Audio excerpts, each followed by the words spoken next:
नमस्कार साथियों। तो साथियों, आपको पता था मुख्यमंत्री आवास योजना से संबंधित बड़ी अपडेट आई थी जो 24 तारीख को हरियाणा में जो मकान आवंटन करने थे उसकी लिस्ट जारी करनी थी। तो साथियों, ये आपकी रात को लिस्ट जारी कर दी गई थी और जिन लाभार्थियों के ये मकान निकले हैं उनके पास मैसेज भी कर दिए थे। तो आपको इस वीडियो में हम बताएंगे कैसे आप इसको अपना अलॉटमेंट लेटर निकालना है और क्या शर्तें रहेगी, क्या नियम है। तो सभी बातों को इस वीडियो में हम बात करने वाले हैं। तो साथियों, अभी तक आपने हमारे YouTube channel learning process by Sandeep बोध को सब्सक्राइब नहीं किया है तो इसको सब्सक्राइब कर लें। हम इस पे जॉब से जुड़ी, नॉलेज से जुड़ी और एग्जाम से जुड़ी नई नई अपडेट लाते रहते हैं। तो मुख्यमंत्री आवास योजना के तहत जो प्लाट आवंटन हुए हैं उनके बारे में, कैसे इसको आपने डाउनलोड करना है, कैसे इसको आपने प्रिंट आउट करना है और क्या शर्तें रहेगी, सभी बातों को हम इस वीडियो में देखने वाले हैं। तो चलिए देखते हैं ऑनलाइन। तो सबसे पहले मैं आपको बताऊं, आपको मुख्यमंत्री आवास योजना के तहत जो आपकी ऑफिशियल साइट है उस पे मुख्यमंत्री आवास योजना गूगल पे सर्च करना है। गूगल पे सर्च करने के बाद आपके पास बुकिंग ये ऑप्शन आएगा। यहाँ पर आपने एप्लीकेशन नंबर लिखना है, जो भी आपका एप्लीकेशन नंबर है। तो यहाँ जैसे ही आप एप्लीकेशन नंबर लॉगिन करोगे तो आपके पास OTP आएगा। तो अभी मैंने इसमें एप्लीकेशन नंबर डाल दिया है। OTP बता, अभी आपके सामने लाइव करके हम इसको डाउनलोड दिखाएंगे।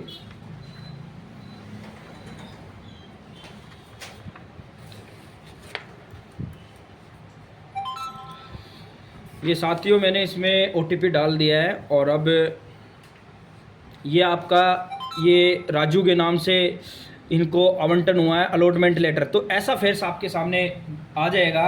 तो आपने इस पे अलॉटमेंट लेटर पर क्लिक करना है। अलॉटमेंट लेटर पर क्लिक करने के बाद आपके सामने जो भी आपके हाउसिंग बोर्ड की तरफ से प्लाट आवंटन किया गया उसकी डिटेल आपके सामने ऐसे आ जाएगी।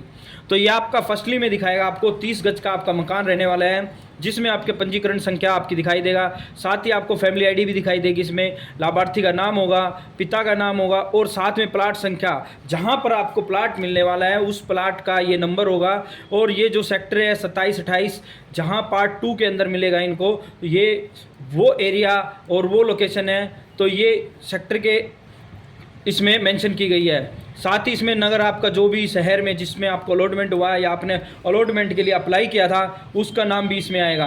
तो इसके बाद जो इसमें नियम शर्तें हैं वो थोड़ा पढ़ लेते हैं, क्योंकि इस बारे में बहुत से ऐसे लाभार्थी हैं जिनको बहुत सारा डाउट हो गया है इसमें क्या करना है। तो सभी बातों को एक एक करके हम पढ़ते हैं। ये PPA सिस्टम द्वारा स्थापित प्रोविजन आवंटन पत्र है। तो ये जो इन्होंने एक फैमिली आईडी के सिस्टम के द्वारा इसको एक प्रोविजनल आवंटन पत्र वेद किया है।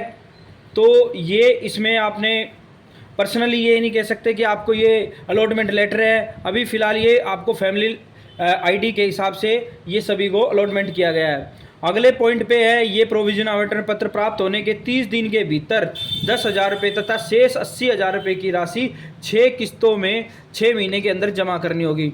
तो साथियों, ये जो आपको प्रोविजनल लेटर मिलने के बाद आपको हाउसिंग डिपार्टमेंट की पास जाकर वहाँ पर 10,000 रुपये और बाकी की जो 80,000 रुपये की किस्त है वो 6 महीने में आपको जमा करनी होगी।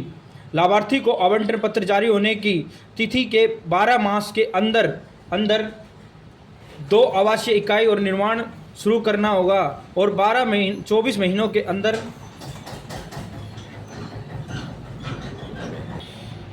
तो साथियों, बीच में कस्टमर आ गए थे तो उसकी वजह से थोड़ा डिस्टर्बेशन हो गया। अब सेकंड ऑप्शन में है, ये प्रोविजन आवंटन पत्र 30 दिन के भीतर 10,000 और बाकी के 80,000 रुपये आपको 1 लाख रुपये टोटल जमा करने हैं। बाकी जो 80,000 आपको 6 महीने के अंदर अंदर जमा करने हैं। लाभार्थी को आवंटन पत्र होने की तिथि के 12 मास के अंदर आवासीय इकाई का निर्माण करना होगा और 24 महीने के अंदर निर्माण पूर्ण करना होगा। तो ये जो आपको इसके अंदर मकान जो आवंटन किया गया है इसके अंदर आपको इस पर जो 12 महीने के अंदर अंदर आपको वहाँ पर काम स्टार्ट करना होगा और 24 महीने के अंदर वहाँ पर निर्माण पूर्ण करना होगा।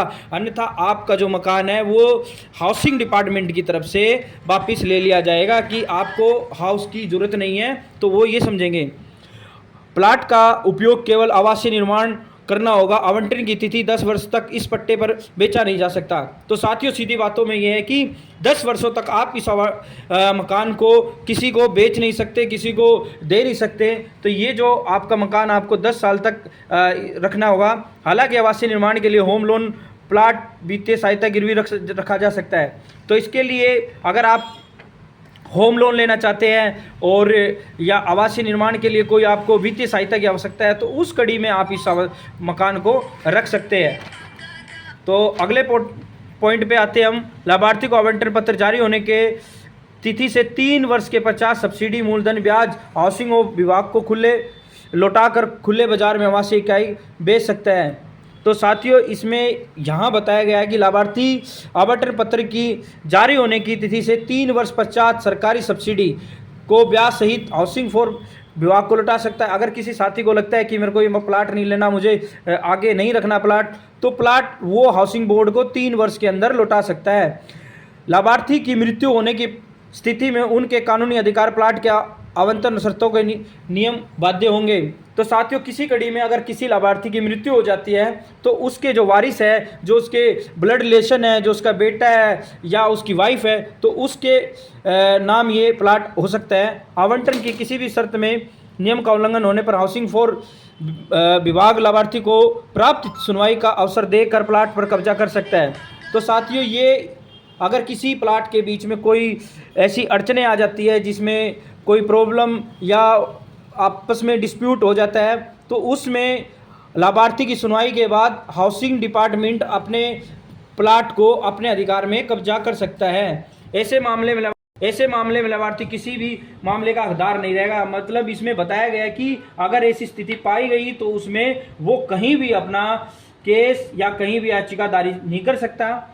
लाभार्थी को प्रधानमंत्री आवास योजना शहरी के BLA घटक के अंतर्गत निर्माण के लिए 1.5 लाख रुपए की वित्तीय सहायता प्रदान की जाएगी। तो साथियों इसमें PMJY प्रधानमंत्री आवास योजना के तहत जो मकान के लिए 1.5 लाख रुपए की सहायता भी प्रदान की जाएगी। बैंक वित्तीय सहायता से निर्माण हेतु कम ब्याज पर 6 लाख रुपए तक के ऋण की सुविधा का भी इसमें प्रावधान है।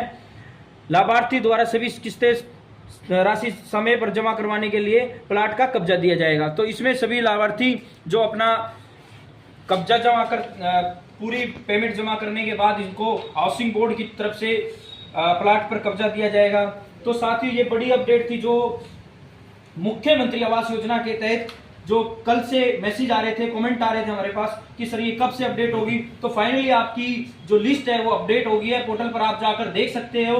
तो ये अभी 3 कैटेगरी में निकाला गया था जिसमें विधवा के लिए, SC कैटेगरी के लिए और भूमित जाति के लिए उन लोगों के लिए निकाला गया। बाकी की जो लिस्ट है वो भी जल्द आपकी अपलोड हो जाएगी और उसके लिए लकी ड्रॉ और बाकी जो सिटी बची है उसके लिए अपडेट आते ही आपको हम अपने चैनल पर अपडेट कर देंगे। तो साथ ही ये बड़ी अपडेट थी और इसी तरह की जॉब से जुड़ी, नॉलेज से जुड़ी और एग्जाम से जुड़ी नई नई अपडेट पाने के लिए हमारे YouTube channel learning process by Sandeep both को सब्सक्राइब करें और अपने दोस्तों में शेयर करें। धन्यवाद।